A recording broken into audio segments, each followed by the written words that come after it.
Começa agora Vozes do Palco. Olá, você está ouvindo ou assistindo Vozes do Palco. Este é um podcast que visa entrevistar artistas independentes. Nesta primeira temporada, estamos entrevistando artistas do teatro. Eu sou Sereia Chagas, sou uma pessoa não binária, não tenho preferências de pronome, eu tenho um black power, sou uma pessoa parda, tenho uma barbinha meio rala, estou usando uma camisa prateada e a convidada de hoje, ela é atriz, produtora, diretora, roteirista, dramaturga e muitas outras coisas. Seja muito bem-vinda, Mira Gomes. Olá, gente. Tudo bem com vocês? Eu sou a Mira, sou uma mulher travesti, tenho 26 anos, sou uma pessoa de pele clara, estou usando brincos dourados, vestindo um vestido branco, uma maquiagem leve e tenho tatuagens no corpo. Quem que é Mira Gomes? Quem é Mira Gomes? Mira Gomes é uma trava que nasceu nas periferias da Zona Sul, mais especificamente Jardim São Francisco, ali perto da represa do Guarapiranga, que desde sempre teve uma família muito presente, um pai que sempre me apresentou o teatro, sempre me apresentou a arte, sempre me apresentou música, sempre me apresentou diversas coisas que fazem eu ser quem eu sou hoje. Mira Gomes é artista, multiartista, que demorou muito para conseguir fazer teatro profissionalmente, por conta de todas as coisas, as correrias do dia a dia, da vivência de uma pessoa travesti, de uma pessoa periférica, né?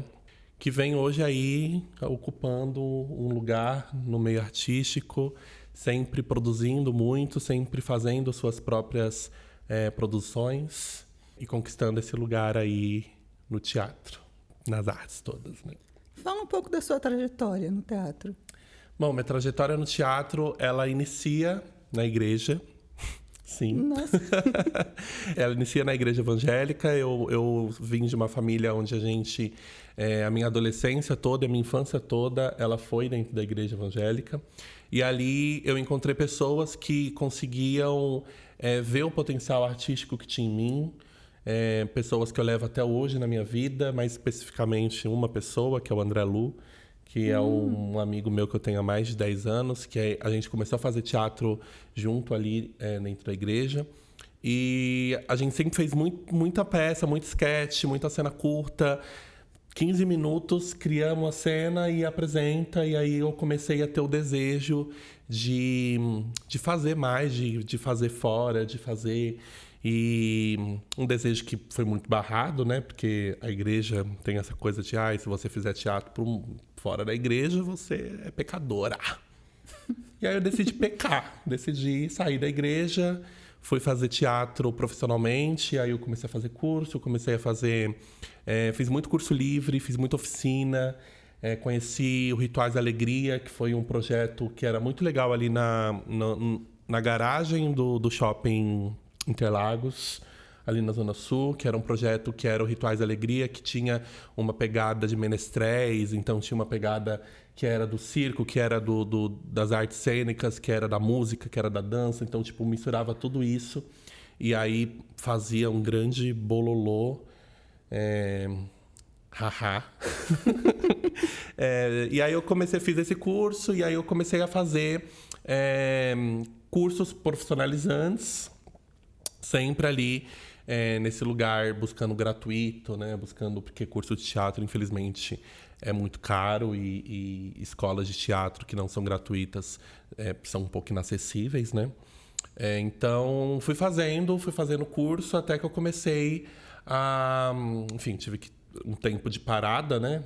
Trabalhar CLT, fui morar sozinha, aquela coisa toda. Então, tive um hiato, assim, sem fazer teatro.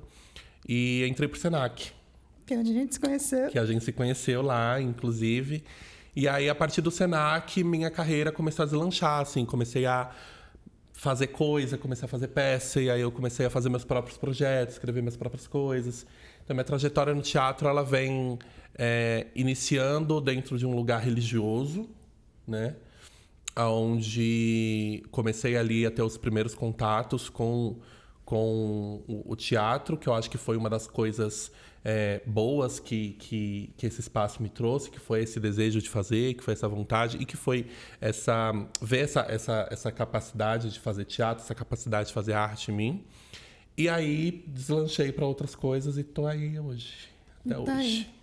Enquanto a gente estudava, você comentava muito de uma peça que você tinha escrito, né, que é Dentro de um Olhar, Sim. que você fez acontecer enquanto a gente estava lá estudando, né? Como que foi esse processo, assim, tanto o processo de escrita, que depois você ganhou o VAI, conseguiu, conta como que foi. Sim, eu escrevi Dentro de um Olhar ali 2019, durante a pandemia, antes da pandemia, na verdade, né, naquele inicinho da pandemia, e foi muito interessante, assim, porque Dentro de um Olhar foi a minha primeira dramaturgia que eu escrevi, e ela tem muitas coisas que ela precisa ser arrumada, inclusive, porque a primeira dramaturgia, então eu estava ali iniciando nesse processo de escrever, de escrita, de dramaturgia, mas eu sinto que Dentro de um Olhar ela foi muito puro, assim, a escrita, a forma de escrever.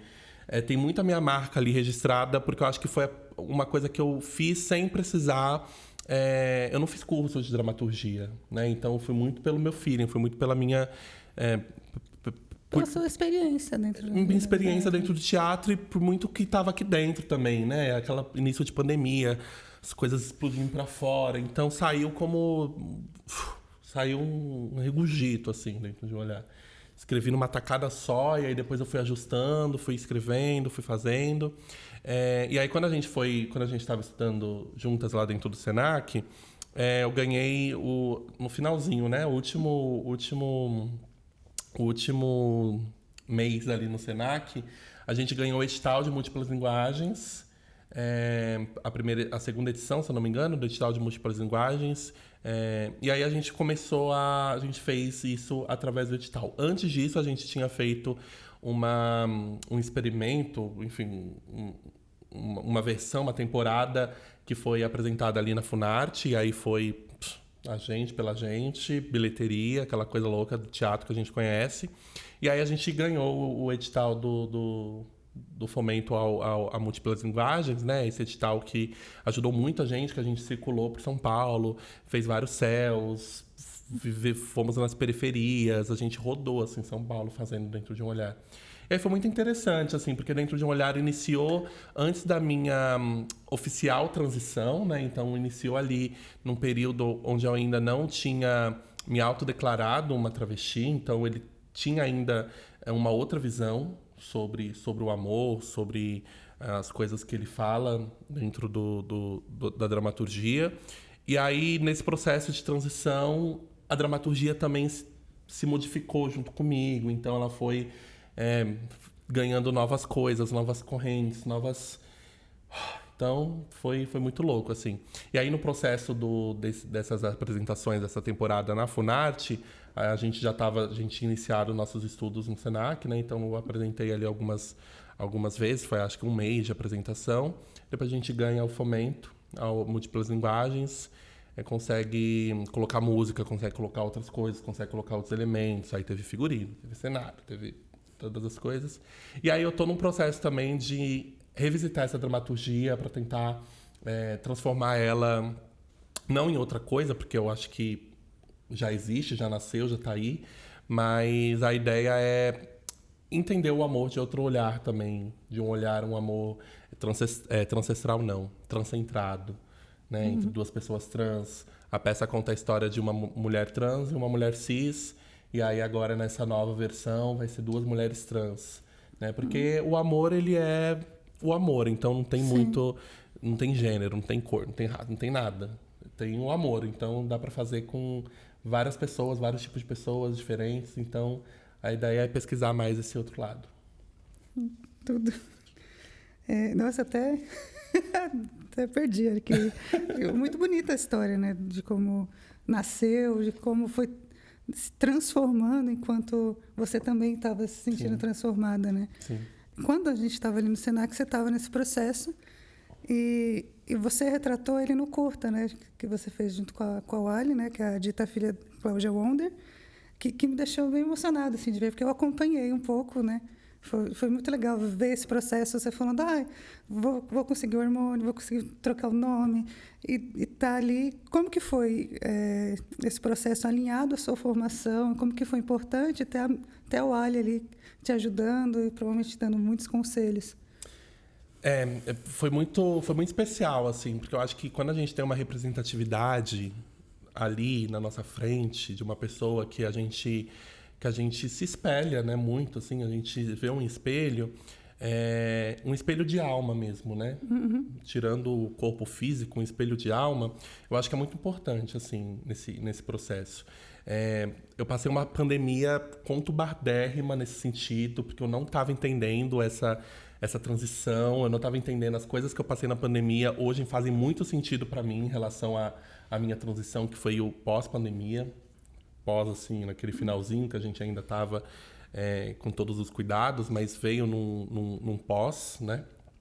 Então, quando eu vejo a primeira professora travesti entrando numa sala de aula que eu tive, foi a primeira professora travesti que eu vi entrar na sala, aquela mona gigante, que preencheu todo aquele espaço, sabe? Aquela figura entrando na sala, assim, tipo, caramba, ela existe, né? Então, tipo, foi muito especial ter o Ali, assim, nesse processo de afirmação enquanto uma pessoa travesti, em todos os passos, assim, desde o momento que eu entro na sala de aula e vejo a figura dela e até o momento que, nesse período todo, eu entro na sala dela, ela sempre comenta, né, nos podcasts que ela faz, ela sempre comenta desse momento. Que eu entrei, e aí eu vou contar minha parte agora, minha versão da história, gente, importantíssimo. Eu entrei na sala quando eu entendi e consegui me afirmar para as pessoas que eu era uma pessoa travesti, que eu era uma pessoa trans. Eu entrei dentro da cabine dela lá de som, de luz que ela tava, e falei, professora, licença, tudo bem? Então, eu queria dizer para você e te pedir para trocar na lista, né? Porque o meu nome não é esse, eu gostaria de ser chamada como Mira e ser tratada no ela dela, né? Meus pronomes. E aí ela pergunta pra mim assim, você tem certeza, né? Tipo, você é isso? Eu falei, sim, é isso. E ela fala assim, então você quer que eu vá lá fora e fale isso pras pessoas? E aí eu respondo pra ela, não, eu prefiro falar quando eu estiver segura, quando, né? Vou esperar um pouquinho.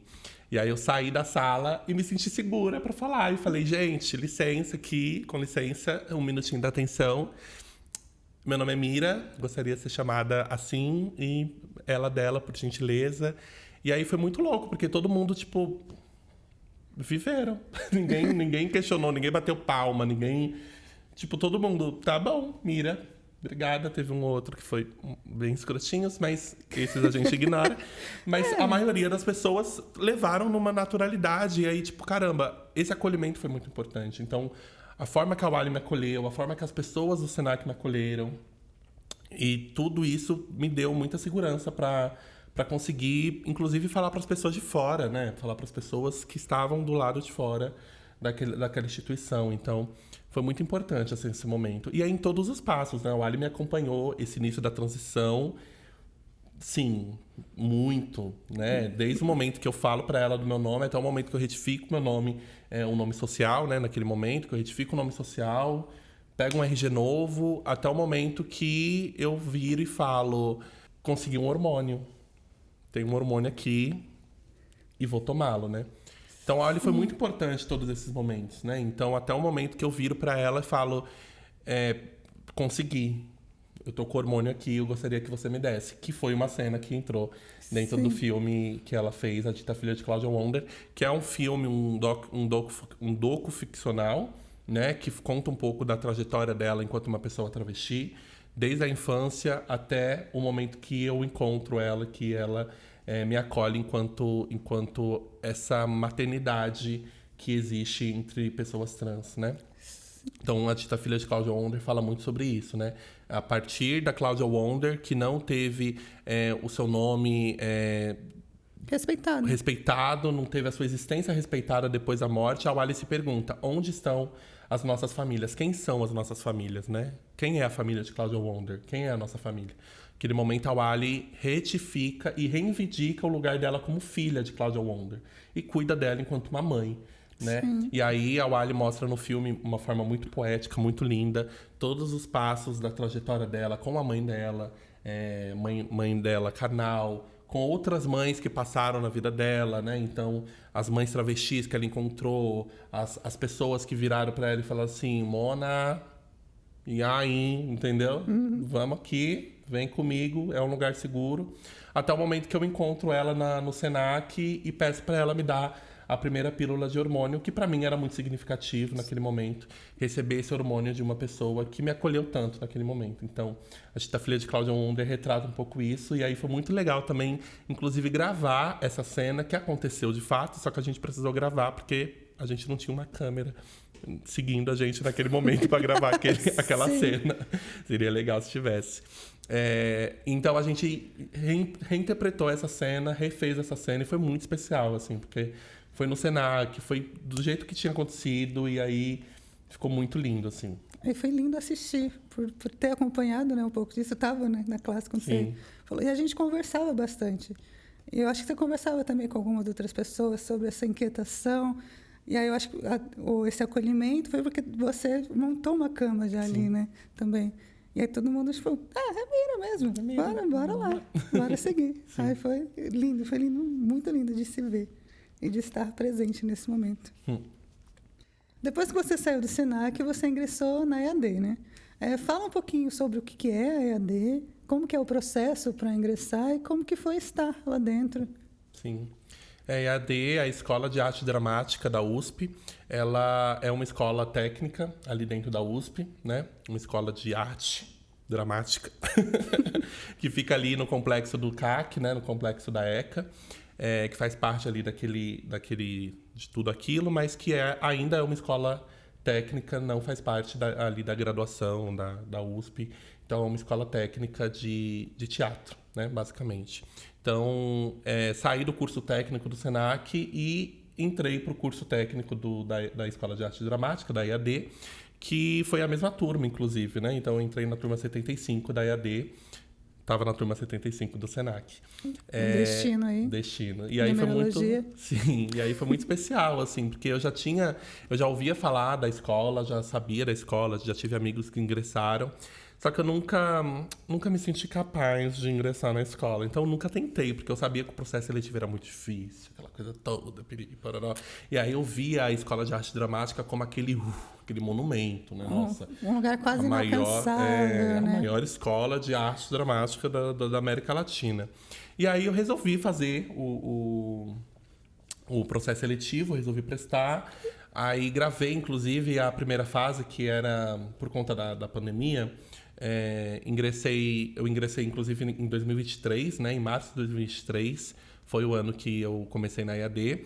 E aí o processo seletivo começou ali por meados de dezembro de 2022. E aí, por conta da pandemia, né? Aquele finalzinho de pandemia, o processo estava híbrido. Então, iniciava com um vídeo, uma cena que você filmava e mandava para ele, junto com o formulário de inscrição. E a segunda fase era uma entrevista que você fazia com os professores, as professoras da escola, também online, né, em remoto. E a terceira fase era presencial. E aí eu mandei o vídeo, falei, gente, o que tem pra dar errado, né? O não eu já tenho, então vou mandar o vídeo. E aí eu fiz o monólogo da Joana, da Gota d'Água, e filmei e fiz, e mandei. E aí eu passei da primeira fase, segunda fase, aquela entrevista básica, passei também e fui pra terceira fase. E aí foi babado, porque aí eu saía do Senac, que eu ainda estava estudando no Senac, saía do Senac e fui direto para essa terceira fase, que eu acho que foi uns 2 dias, se não me engano, 3 dias, acho que foi 3 dias. E aí passei. E aí foi muito legal, assim, tipo, falei, nossa, caramba, passei e tal, aquela coisa. Não sei se era uma vontade muito grande de entrar na EAD, né, esse desejo imenso, mas eu estava ali disposta, eu estava aberta, então fiquei muito feliz quando eu passei no processo seletivo. E aí estar dentro da EAD foi muito interessante, foi muito transformador também, vi o teatro de um outro olhar, vi a escola de outro olhar também, porque depois que a gente ingressa, a gente vê que ela não é tão inalcançável assim, que a gente tá ali todo mundo pesquisando junto, tá todo mundo ali fazendo teatro, tá todo mundo ali sabe, brincando e jogando e pesquisando também. Eu acho que a EAD, ela fomenta pesquisas, e isso foi muito interessante, porque a pesquisa que eu tenho hoje com Ebot Chuchu, transestralidade e todas essas coisas que eu venho pesquisando hoje no teatro e no audiovisual, em projetos pessoais, partiu da IAD, né? Então, a IAD, ela me trouxe um olhar para a pesquisa que eu não tinha antes. Então, isso foi muito interessante, porque antes eu não era uma atriz que pesquisava, eu não tinha uma pesquisa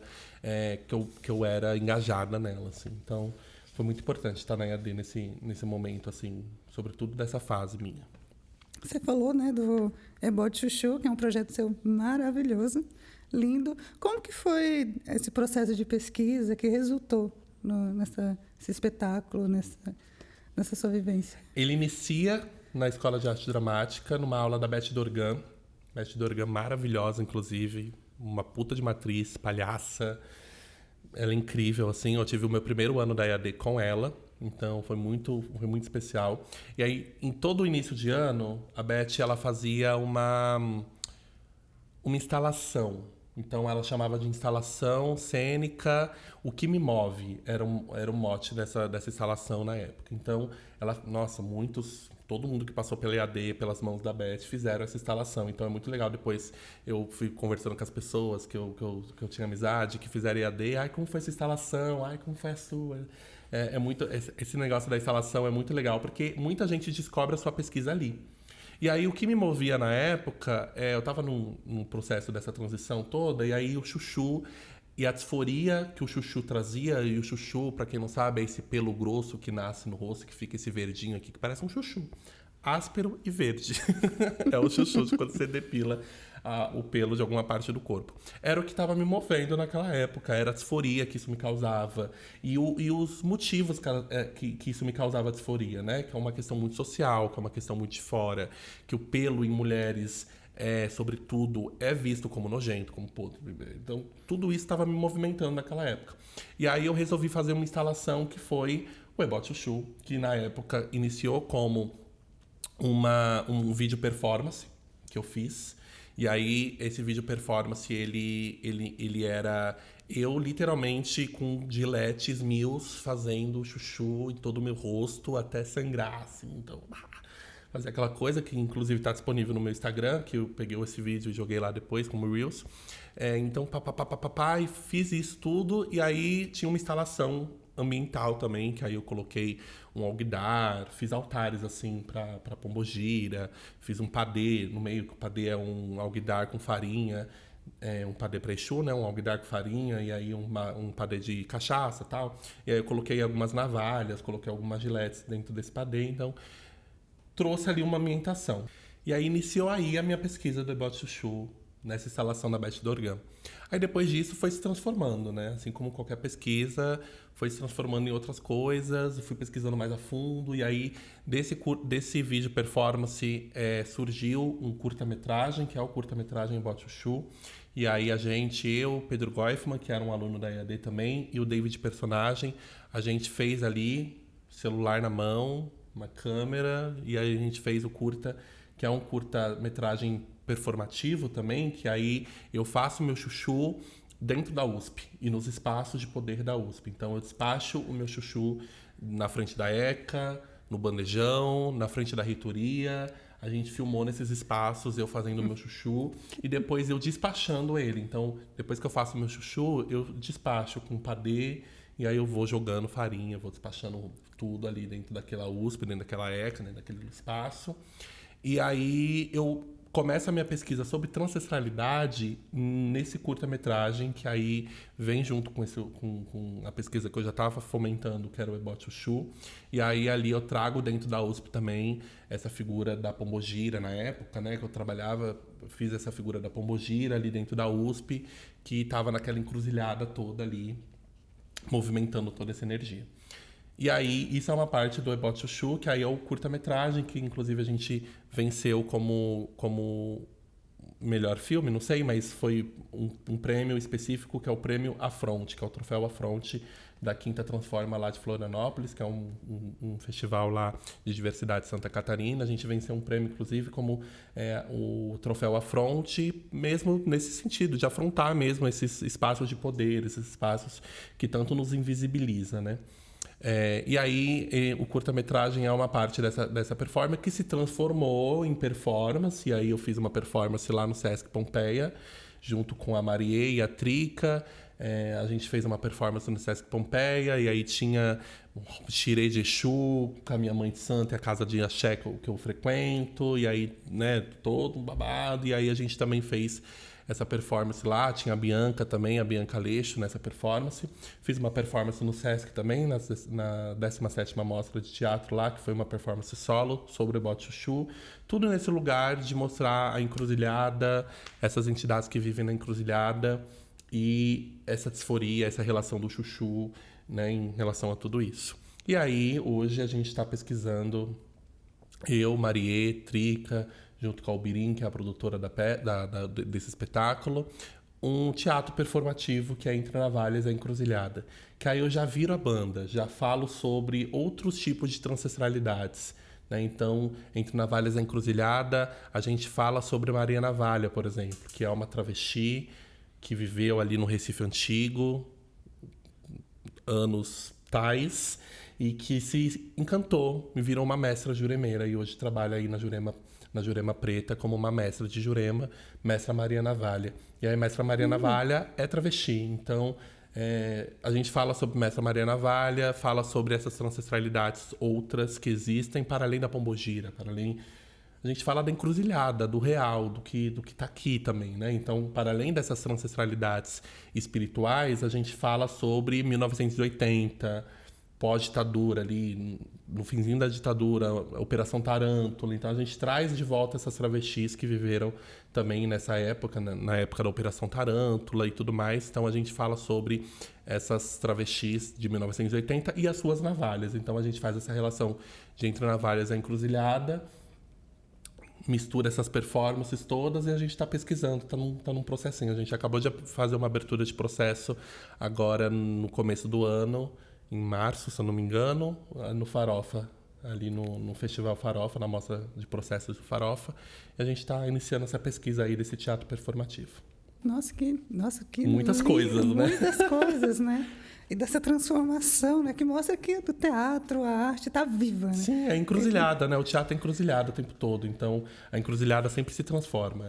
Está sempre na transformação, assim. E você coloca muito a sua espiritualidade dentro do... Como que é de estar com teatro e espiritualidade ali, tipo, porque alinhados, né? Um com o outro. Sim, é muito interessante, assim, porque quando eu comecei a frequentar a Jurema Preta, eu descobri essas outras entidades que eu não conhecia, né? Então, os mestres e mestras da Jurema, que são pessoas que viveram e que se encantaram e que cultuavam Jurema naquela época e se encantaram e viraram mestres e mestras de Jurema.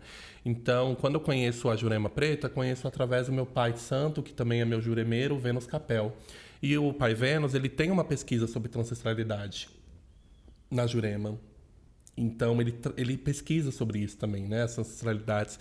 E aí ele fala sobre outras travestis e outros homens transmasculinos, que viveram nessa época no Recife Antigo, em outros lugares do Nordeste, que cultuavam Jurema e que hoje são mestres juremeiros. Então, tem muitos mestres e mestras que são pessoas trans, né? Então, essa pesquisa dele me alimenta muito. Então, ele faz essa pesquisa muito mais no embasamento teórico e acadêmico, e eu trago isso para o teatro, trago isso para as artes, trago isso para o audiovisual, sempre correlacionando com a parte histórica que a gente vive atualmente, né? Então, trabalhar também esse lado espiritual, documental, que não deixa de ser documento, não deixa de ser documental, com o teatro, com o audiovisual. Então, é muito especial, assim, porque cada vez mais eu vou pesquisando, eu vou me aprofundando, eu vou, caramba, existe esse, existe essa, existe a Maria do Bigode, existe a mestra Lolita, existe o mestre Bernardo.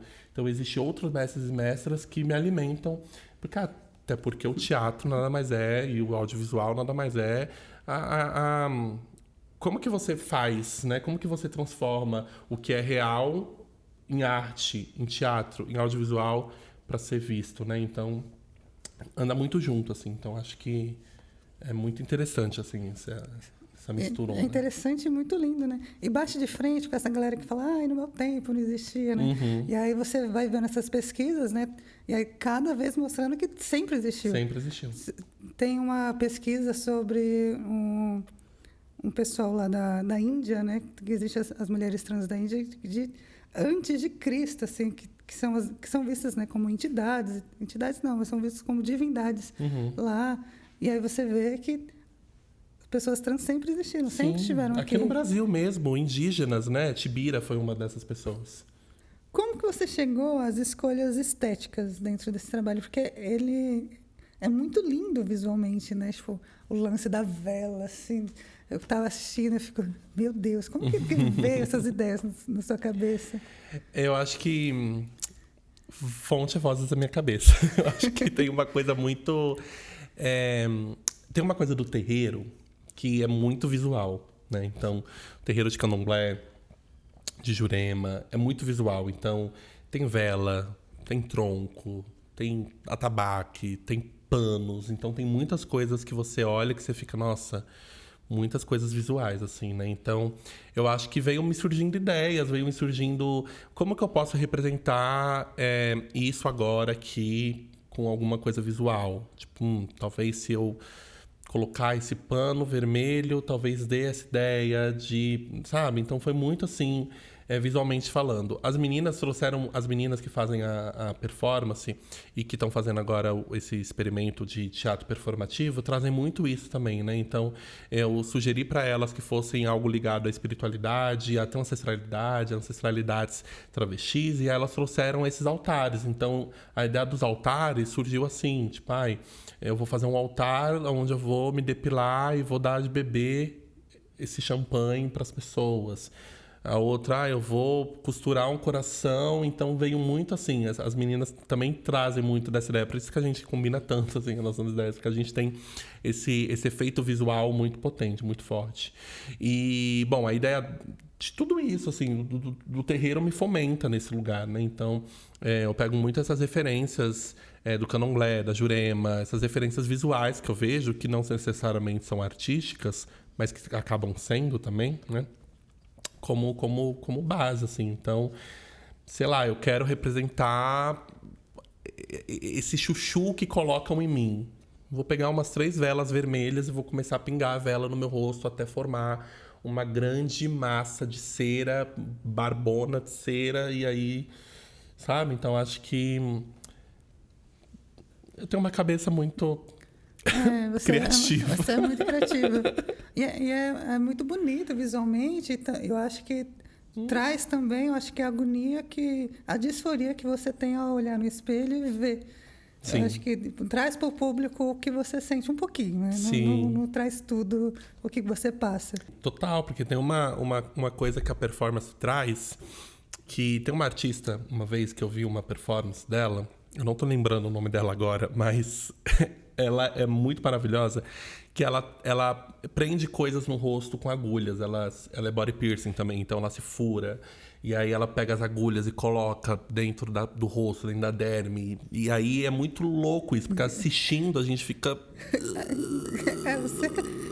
Mas ela transporta aquilo que o racismo faz com ela para que as pessoas sintam um pouco dessa dor também. Então, eu peguei muito de referência isso que eu vi uma vez, porque me depilar, tirar o pelo do meu rosto, pode me machucar, pode tirar sangue. E que bom, porque eu quero que as pessoas tenham essa sensação de ver o sangue saindo de mim, sabe? Então é isso, assim, eu quero que aquela pessoa ela sinta essa dor, sabe? Então, quando eu me depilo numa performance, na performance de Ebó Chuchu, é pra causar mesmo agonia na pessoa. Quando eu derramo vela no meu rosto, tá queimando muito, dói, inclusive.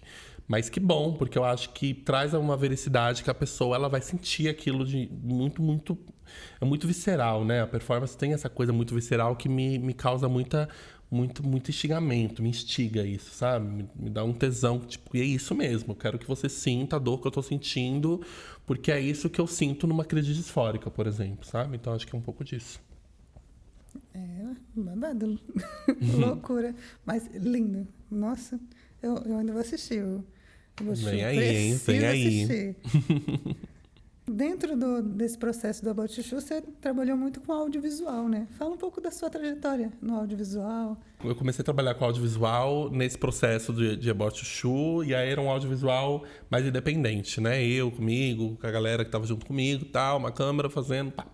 E aí, nesse processo todo, eu gravei o meu primeiro curta-metragem, que aí eu ingressei no audiovisual profissionalmente falando, assim, que era num set mesmo, com a galera toda, e era um set de filmagens real. Foi o primeiro set de filmagens que eu pisei, que foi A Dita Filha de Claudia Wonder. Então, é o primeiro filme que eu faço enquanto atriz, e somente atriz, que a Ali me convida e a gente faz isso acontecer. Foi muito louco, foi muito legal, foi uma experiência muito... O audiovisual é muito melhor que teatro em algumas coisas. A gente, atriz, é muito mais paparicada no audiovisual. Se vão no teatro a gente rala, entendeu? Eu tô aqui imaginando, a gente tem alguns professores que se ouvir, a gente teve, né, alguns professores que se ouvir você falando sobre Nossa, isso. eles matam a gente. Eles matam a gente. O teatro é incrível, Val, o teatro é incrível. Mas eu acho que é totalmente diferente, né? Os dois, atuar para os dois, assim, e tem os lados positivos nos dois, né? Total. O teatro ele tem uma coisa que é muito mais presença na hora, ao vivaço, não volta, não dá pra voltar no teatro. Então você faz, acontece. No audiovisual tem esse... E me encanta muito o audiovisual. Eu tô gostando muito de fazer, assim, coisas no audiovisual. Quero continuar fazendo, quero fazer mais. Por conta que é muito... É um processo muito interessante, assim. Gostoso. No audiovisual. E aí eu faço A Dita Filha de Claudia Wonder e depois faço um outro curta-metragem que é Entre Raízes, do Alexandre Drukvats, que é Entre Raízes, conta a história de uma garota que está tentando entrar no mercado de trabalho e ela não consegue por ser uma travesti. Então tem essa parada que ela, infelizmente, tem que partir para o lado da prostituição, por exemplo, compulsória, por conta que ela não consegue um trabalho num CLT, não consegue um trabalho, um outro tipo de trabalho, né, que não seja a rua. Então, conta um pouco disso, assim. E aí tem sido bem interessante, assim, essa minha trajetória, início de trajetória no audiovisual. E pretendo fazer muitas coisas escrevendo, dirigindo. Acho que eu tenho essa vontade, eu tenho muita ideia. Então, boto as ideias no papel e vou deixando no caderninho, porque uma hora chega. Eu também faço isso. Tem um caderninho, assim, que eu tenho ideia de 2014. Sim. Esse podcast, por exemplo, é uma ideia desse caderninho. Olha, gente, desde Since 2014. É isso. Que agora... Porque tem o lance de que a gente vai achando que a gente não tem potencial de fazer as coisas, né? E aí, agora eu tô nesse tipo, vou fazer acontecer tudo que tá ali. É isso, pegar os caderninhos, gente, e botar pra frente. E botar pra frente. Um caderninho do audiovisual. E esse curta que você vai estar disponível em algum lugar? Qual? Esse segundo que você falou. O Entre Raízes? Eu não sei. Porque eu não sei mesmo, eu fiz, e aí ele foi para festivais, ele foi para uns festivais. Foi até indicada como melhor atriz no Festival de Pinhais. Não ganhei, mas teve a indicação, que foi muito legal. Mas eu posso... Acho que não. Acho que tá rodando festivais ainda, tá indo para... Talvez esteja indo para festivais, então... Eu não tenho ainda. Rodando nesse... A Dita Filha da Claudia Wonder também tá rodando em festivais. Tá aí. Inclusive, eu assisti em um dos festivais que você compartilhou. Eu falei, nossa, preciso assistir. Foi um festival online que rolou. Participou do Mix Brasil, que ganhou como melhor filme no Júri Popular. Participou também do Transforma. Vai participar do Festival do Rio agora, Curta Cinema. Na semana que vem, dia 26 de abril de 2025. Então...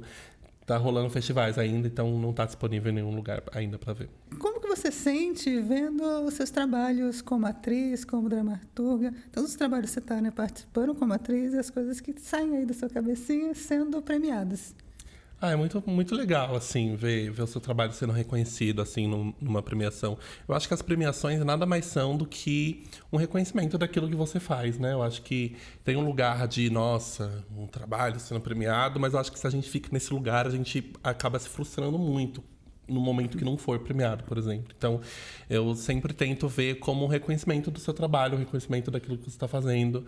Foi muito bom ver o meu trabalho de About Chuchu, curta-metragem, ser premiado no Quinta Transforma. na Quinta Transforma, o festival lá de diversidade de Santa Catarina. Por conta disso, assim, tipo, caramba, dá um impulsionamento legal, né? Você fala, nossa, as pessoas assistiram, as pessoas gostaram, é muito bom ver, assim. A Gita Filha de Cláudia Wonder também foi premiado como melhor filme pelo Júri Popular no Mix Brasil, também venceu como melhor filme no Júri Popular na Sexta Transforma, que foi o mesmo festival que eu ganhei um prêmio, então ganhou também depois. E é muito, muito legal, assim, ver seu trabalho sendo premiado, os trabalhos que você faz, ganhando coisas, ganhando visualizações, ganhando impulsionamentos, ganhando... eu acho que tem esse lugar da premiação ser esse movimento que, tipo, reconhece o seu trabalho, e não só reconhece, porque o seu trabalho ele já é reconhecido pelas pessoas a partir do momento que ele nasce, mas te dá um negócio, tipo, nossa, ó, isso daqui é pelo seu esforço, pelo seu trabalho. Então é muito interessante, assim, é muito bom. É sempre bonito ver quando você posta que você foi premiado, não sei o quê, porque eu fico, caramba, porque você é uma pessoa de muita potência, assim, né? Desde quando a gente estudava, você sempre falava das suas ideias, falava, nossa, a Mira é incrível, né? Você é sempre fodona, assim. Falando nisso, nas coisas que você escreve, quais são as suas principais referências, assim? Fonte vozes na minha cabeça, é louca. Não sei, eu acho que a vida é a minha maior referência, assim. Eu acho que o dia a dia, as pessoas que eu conheço, as pessoas que eu atravesso a rua, eu acho que tudo isso me dá impulsionamento para ter referência nas coisas, assim. Então, eu acho que eu tenho uma referência do mundo. Eu acho que o mundo é minha referência, assim, as coisas que estão acontecendo, sabe? Uma samambaia que tem na minha casa, que vira uma ideia de uma peça, de um filme, de um curto, de um negócio. As vivências do dia a dia, tipo, nossa, tô aqui cozinhando.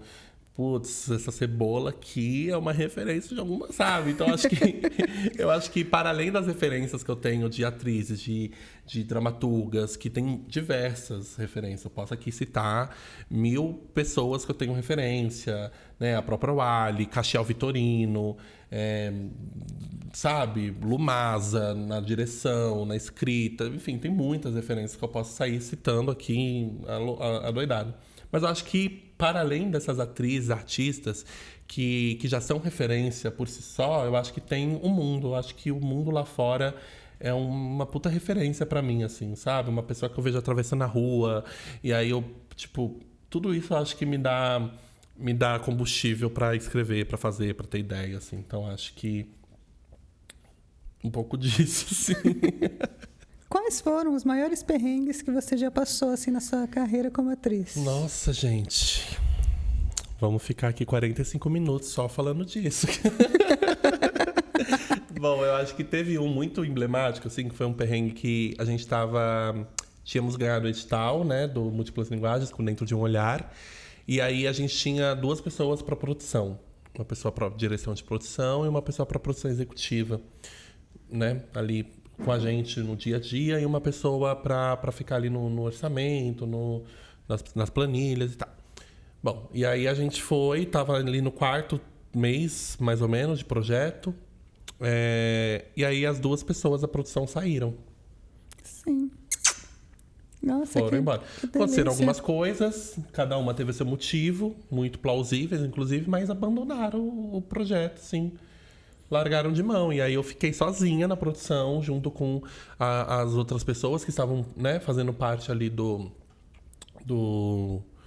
projeto. Só que eu fiquei na responsabilidade. Como eu era a única pessoa que não tinha um emprego CLT, então eu fiquei na responsabilidade de correr atrás das coisas que a produção estaria correndo atrás. Por exemplo, locais para se apresentar, né? Então eu fiquei ali ligando para casas de cultura, fábricas de cultura, tentando pauta, e aí eu comecei a ver que eu não ia dar conta disso, assim. Então, já estava na atuação, já estava na dramaturgia, e aí a produção, né, veio como uma gota d'água, assim. E aí eu não aguentei, eu falei, não dá. Foi a gota d'água, assim, sobrecarregou. E aí eu procurei pessoas para produzir e tal, e aí eu consegui contato com a Corpo Rastreado, e aí a Corpo Rastreado entrou como produtora do espetáculo e tô com a Corpo até hoje aí. Então, males que vieram para bem, né? Saiu a produção, me deixou na mão e aí E é isso, né? criei essa parceria com a Corpo Rastreado aí até hoje. Vem produzindo meus projetos. Um baque, mas que veio a glória depois. Não, né? total. E é isso, né? A gente vive de teatro no Brasil. É perrengue atrás de perrengue, assim. O tempo todo a gente tá tentando sobreviver. O teatro tá tentando sobreviver. Então, é muito perrengue o tempo todo.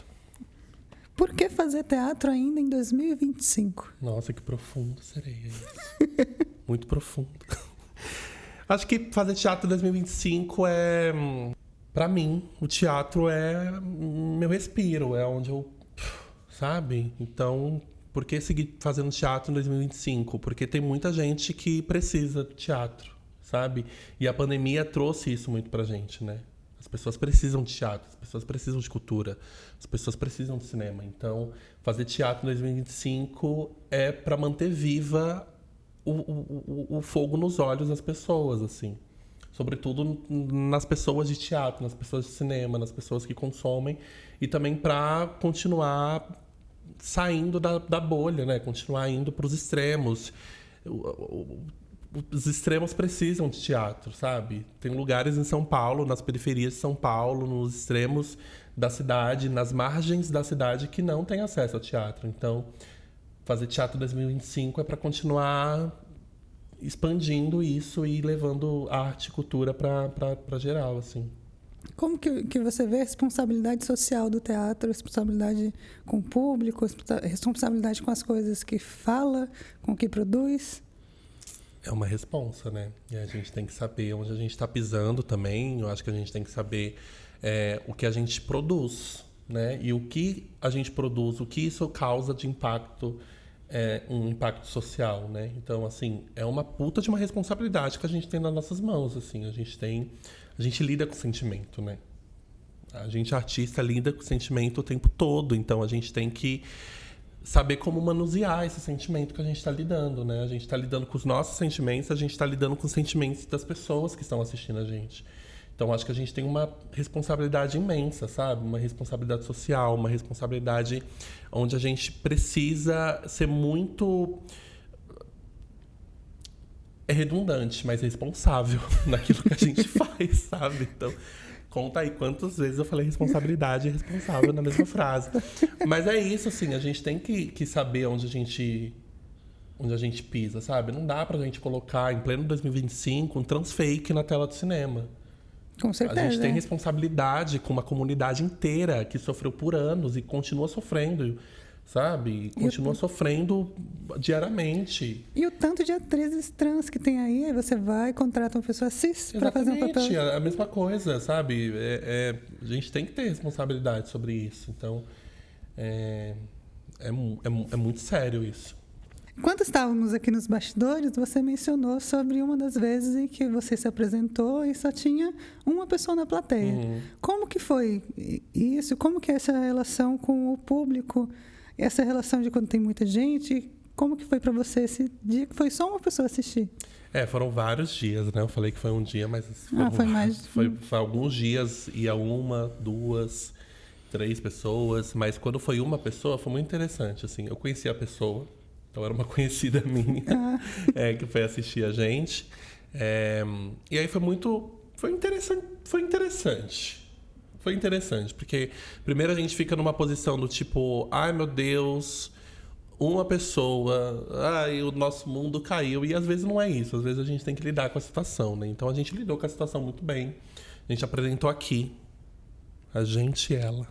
Então foi essa relação onde a gente estava apresentando uma peça que falava sobre um casal dentro de um apartamento. Então era uma relação íntima, né? Era dentro de um olhar. Então era uma relação intimista ali daquele casal. E aí tinha uma pessoa assistindo. Então era como se aquela pessoa estivesse vendo ali pelo buraquinho, sabe? Da fechadura. Estivesse espiando a janela, assim. Então foi muito interessante, assim. E aí... Eu acho que essa relação com o público, quando é menos, quando é maior, eu acho que, lógico, que um teatro lotado dá uma energia, né? Você vê o teatro lotado, dá uma energia zona, assim, pro peça. Às vezes o teatro lotado não dá energia nenhuma. Porque às vezes o público também não tá trocando com você. Então, acho que a quantidade de pessoas, ela ela não interfere muito, assim, nessa relação. Porque eu acho que quando tem uma pessoa, você consegue se relacionar com ela. E se ela tá afim de trocar com você, se ela tá afim de trocar com a sua cena, com a sua peça, aquilo vai fluir de uma coisa muito boa. E às vezes quando tem 200 pessoas no teatro, às vezes não, né? O público não troca também, o público não devolve aquilo que você tá dando. O teatro é troca, né? Mas, ao mesmo tempo, é uma questão de um debate muito longo, né? Essa questão do público numa peça, porque vai depender muito. Tem a divulgação, tem o que o Instagram entrega, né? A gente tava... então tem tudo isso, assim, é isso. Tipo, é uma questão do tipo, você tá na mídia? Você tá sendo visto? Quem tá te vendo? Quem tá acessando o seu conteúdo? Né? Teve vezes que a gente foi no Céu apresentar, por exemplo, que não foi ninguém.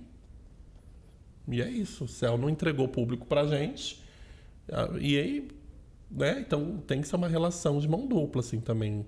Né? O grupo de teatro junto com o instituto que tá ali, o espaço, o equipamento. E aí a gente percebe que também tem escolhas, né? Quem é que eu vou... Equipamento. Quem é que eu vou engajar? Qual peça que eu vou engajar? Né? Qual peça que eu vou colocar um cartaz aqui na frente? Né? Qual peça que eu vou publicar no meu Instagram? Então o equipamento também, ele tem esse papel também de arrecadação de público. De fomentar também, fomentar, né? Tudo isso, né? Quando isso é numa bilheteria, aí é isso, né, vida? Uma pessoa. 20 pessoas, 20 pessoas. Tem diferença na questão de valor, né? De dinheiro. Mas quando isso você está fomentado de um edital, né? Você está respaldado de uma grana de edital, então você está trabalhando ali com apresentações gratuitas, você tem que alcançar também um maior número de público, né? Por conta dessa disseminação do teatro, essa disseminação para a comunidade mesmo. E aí eu vejo que os grupos de teatro também, o que você está fazendo para atingir essa comunidade? Será que você está entrando nessa comunidade, nessa periferia, nesse território? O que você está fazendo para esse território, né? Tem muito isso também, tipo, será que você tá entrando nesse território e tá colando lambi-lambi? Sabe? Será que tá distribuindo panfletos? Será que você tá comprando marmita com a Dona Maria pra falar, olha, vai ter uma peça aqui, tal dia, posso deixar os panfletos aqui? É como você se relaciona com o entorno, com né? o território, tipo, não é só chegar ali e tipo, tô tendo uma peça, vai lá assistir. Total, é como você se relaciona com aquele território, né? Tem que fazer essa... circular, conversar com as pessoas, saber chegar, né? Saber chegar no território. E saber se o que você está apresentando também soma naquele território, né? Porque às vezes você está apresentando algo que ninguém dali vai querer assistir. Total. Você tem que saber como que você troca com o território, né? Quais são as suas perspectivas de projetos em artes cênicas e também nas outras artes que você faz, né? Que você é multifacetada, artística. Quais são os seus projetos futuros? Eu acho que a continuidade da pesquisa do Ebote Chuchu, né? Do espetáculo performático, colocar minhas ideias de audiovisual para jogo, escrever roteiro, acho que estudar coisas que eu ainda não estudei, estudar coisas do audiovisual que eu ainda não estudei, estudar dramaturgia mais profundamente, estudar direção, estudar campos que eu estou fazendo e que eu tenho que me aprofundar, até porque as coisas são mutáveis, as coisas estão se transformando o tempo todo. A gente não está mais na época do Shakespeare. Então, a dramaturgia não é mais daquele jeito. A gente já está em um outro lugar, né? Então, a gente tem que se atualizar também desses lugares que a todo dia se transforma, a todo momento se transforma. Então, acho que pretendo estudar muito, pretendo entender também o lance da pesquisa e também me jogar no audiovisual, fazer filme, fazer coisa... Ai, a gente quer tantas coisas, né, Sereia? Tantas coisas que a gente quer, tantos sonhos. E vão por vez, às vezes mais de um por vez. Por favor. Enlouquecendo, às vezes. Isso. Mas faz parte, né? Mas contratem uma travesti. Alô. Estamos agora chegando à última pergunta, que é uma pergunta que está se perpetuando entre os episódios. Quais conselhos que você dá para a pessoinha que está aí assistindo, que está almejando, querendo a carreira de entrar dentro do teatro? O que você fala para essa pessoa? Vamos juntos, porque eu também tô nessa. Estude muito, acho que é bem clichê, né? Leia. Leia muito. Brincadeira. Eu acho que não deixa ninguém te dizer que você não é capaz, não deixa ninguém te dizer que você não pode, não deixa ninguém te dizer que isso não é pra você. Eu acho que Você tem que ir, você tem que fazer, você tem que se jogar. Eu acho que se jogar mesmo, brincar, sabe? Eu acho que essa é uma profissão, e profissão é um negócio sério. Você tá lidando com a sua vida financeira, né? Com a sua carreira, com as suas coisas. Mas eu acho que você tem que brincar, porque eu acho que se a gente não brinca, fica tão chato, né? Então, eu acho que vamos brincar, vamos jogar, vamos, sabe, fazer acontecer, vamos colocar suas ideias no papel, sabe? Tipo, não fique esperando um produtor de elenco ver você, te chamar, um olheiro ver você, te chamar. Às vezes isso não vai acontecer agora, sabe? Então, escreva suas coisas, escreva suas dramaturgias, escreva suas poesias, escreva seus roteiros, escreva as coisas que vêm de dentro, pinta, borda, faz e acontece, assim. Eu acho que se a gente não se joga, a gente fica no avião, sabe? E aí a gente não pula nunca, e aí... Fala também para essa galera coisas que você gostaria que tivessem dito para você, do lado negativo, assim, tipo, também de estar no teatro, assim, que você gostaria que alguém tivesse te contado, assim.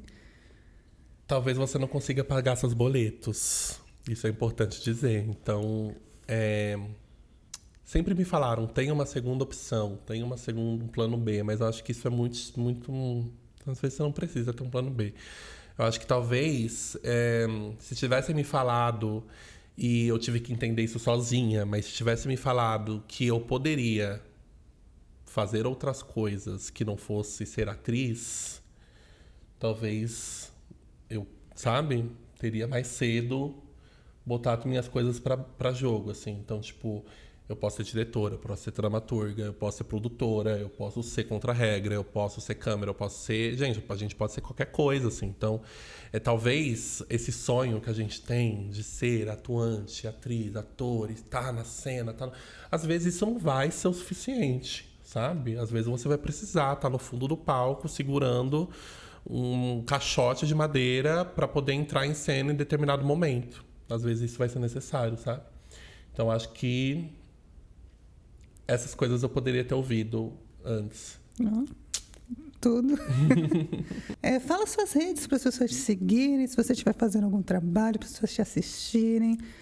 E faz o seu jabá, faz. Gente, seguinte, hein? Me siga aí. @Mira Gomes, Mira com Y, no Instagram, e mira.gomes no TikTok, que eu também tenho um TikTok. Tudo que eu posto no Instagram, eu posto no TikTok de vídeo, mas é as mesmas redes sociais.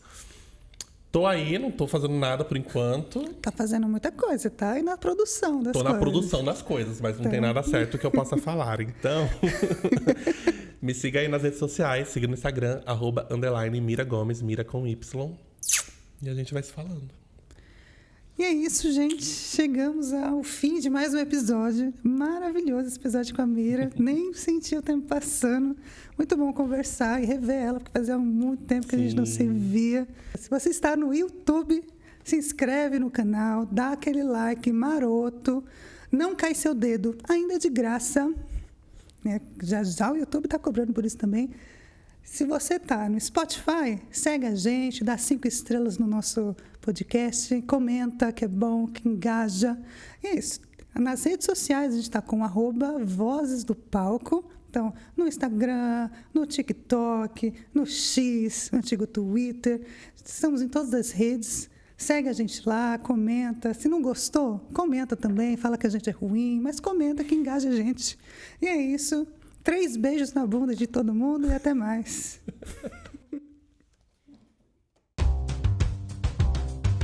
Este podcast é um projeto contemplado na 21ª edição do Programa para Valorização de Iniciativas Culturais do município de São Paulo, o programa VAI. Com o apoio da Associação Prática Tatum, esse podcast é uma realização Coletivo Teatro, Memórias e Além, São Paulo, capital da cultura, Prefeitura da cidade de São Paulo, Cultura e Economia Criativa. Você ouviu Vozes do Palco.